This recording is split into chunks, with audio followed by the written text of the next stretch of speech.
guys, what's going on? I'm Vile Self. I got some domination gameplay on Call of Duty Ghosts here on the map Free Fall, which just became a map available in regular rotation. It was what was it, pre-order map before for people that pre-order the game.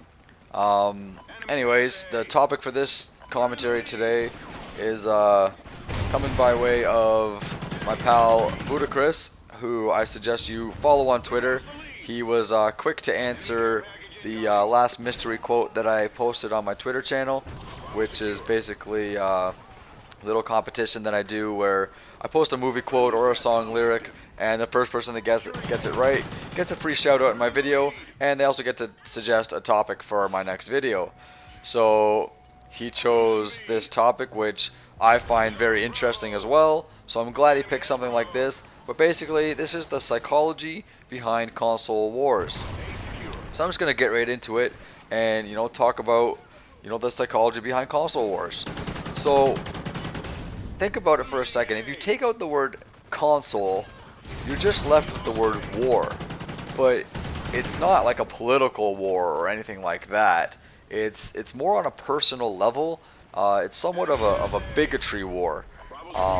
These types of wars, they exist in everyday society within all age ranges and walks of life, and I can think of several possible examples, but the best way for me to explain it is just to give you my own personal examples, and many people will generally be able to relate to them in some way or another.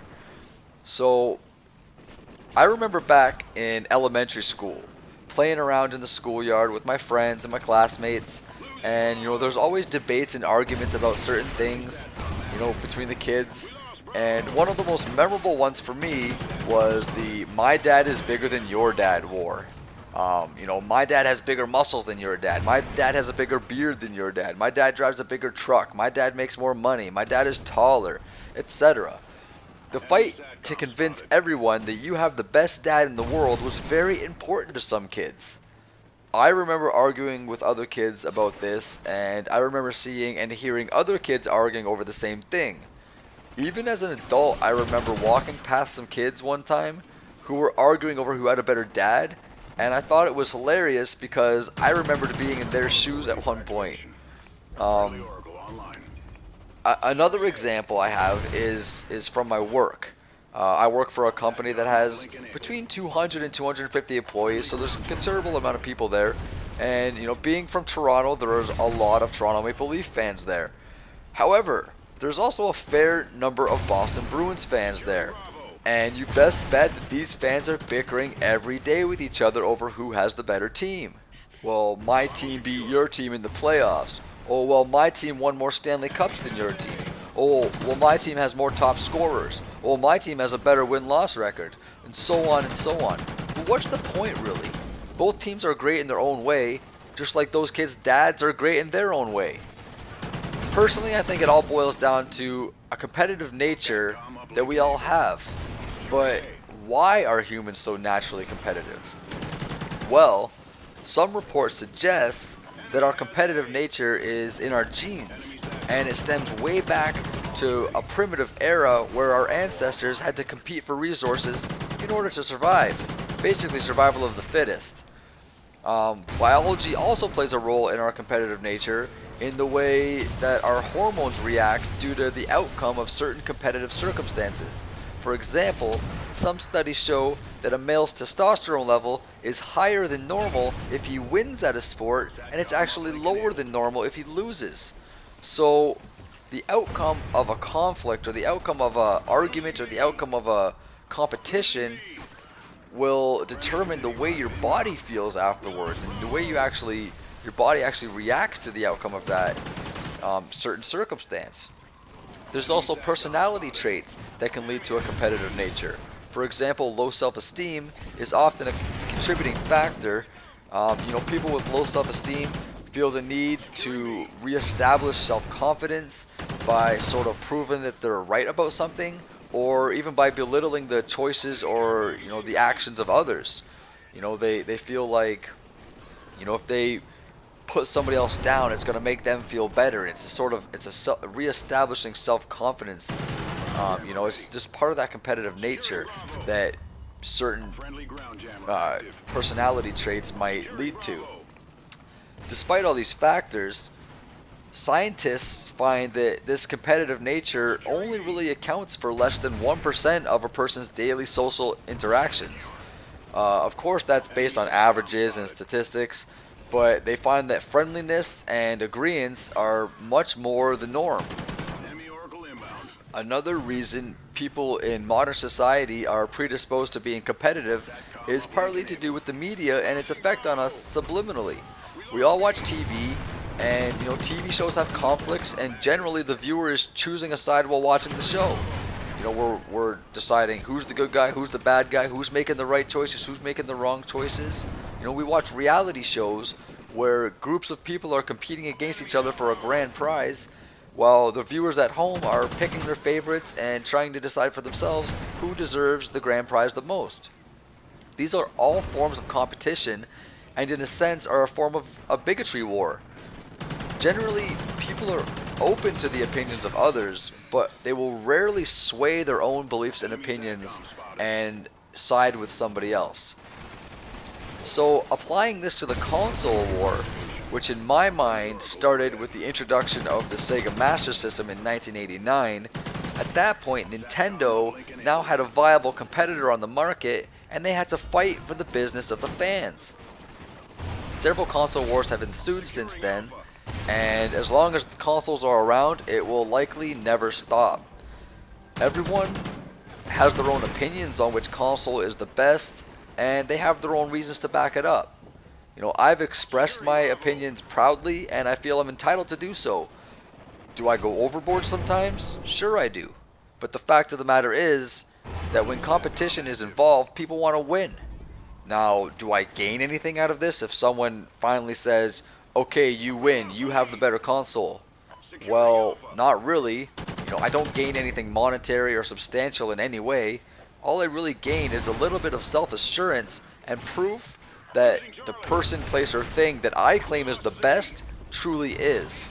I've taken part in console wars since I was a little kid, and from my opinion, NES was better than Sega Master System, SNES was better than Sega Genesis, PS1 was better than N64, PS2 was better than the GameCube and the Xbox, PS3 and the Xbox 360 were tied, but both of them were better than the Wii. The PS4 is better than the Xbox One, and the Xbox One is better than the Wii U. Those are my opinions, and I stick with them, because based on my experiences with these consoles and the knowledge I have about them, that's it. Many would disagree with my statements, but that's their prerogative. People don't have to agree with me, and chances are it's in their nature to want to contest me on my opinions. Thus would be the start of a war. I'm Vile Self. I would like to thank Budacris for this awesome topic suggestion. I really enjoyed getting in depth on the psychology behind the whole console war itself, and really see why as humans we are so predisposed to compete with each other over even the most mundane everyday type of things. You go on social feeds like Twitter and YouTube comment sections and forums and all these gaming websites, and people are just non-stop bickering back and forth about what's better, and they're using every single bit of ammo that they can possibly muster up, whether it's how comfortable the controller is, to how detailed the graphics are, to the actual size of the console, or whether or not it has an external power supply or not. People will resort to anything and literally grasp at straws to try to prove that the choices they made when they bought something, or the choices they made when they prefer one thing or another, they want to prove that they made the right choice, because it gives them a sense of self-assurance and a sense that they made the right choice and they know what they're talking about. And we all have that inside us. We all want to be right about things. We all want to feel like the choices we make in life are the right choices. Nobody wants to let themselves down. Nobody wants to make bad choices and spend money, you know, on things that are not as good as other products.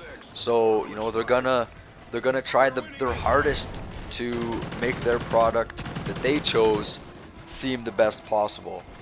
And that's how you get these console wars. You know, nobody's technically more right than other people, even though there might be certain statistics or facts that sort of sway the balance of a war one way or another. But the bottom line is a person's personal opinion can't be wrong.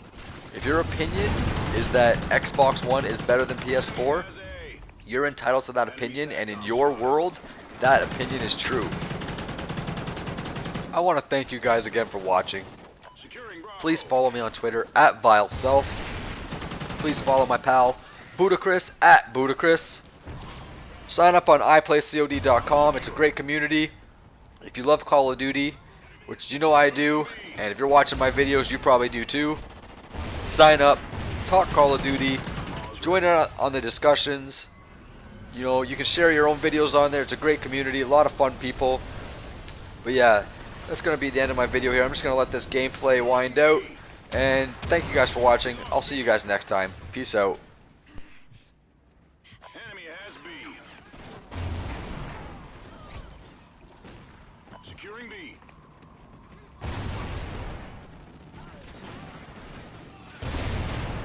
Friendly SATCOM active.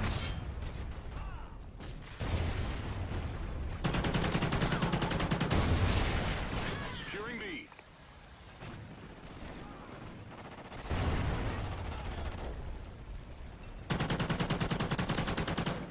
Enemy has Bravo. Enemy ground jammer spotted.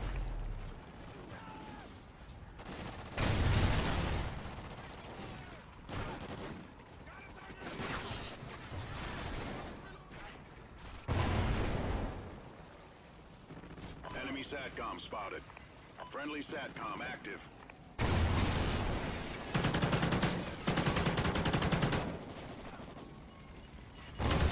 Ground jammer ready. Good job. Report to command for debrief.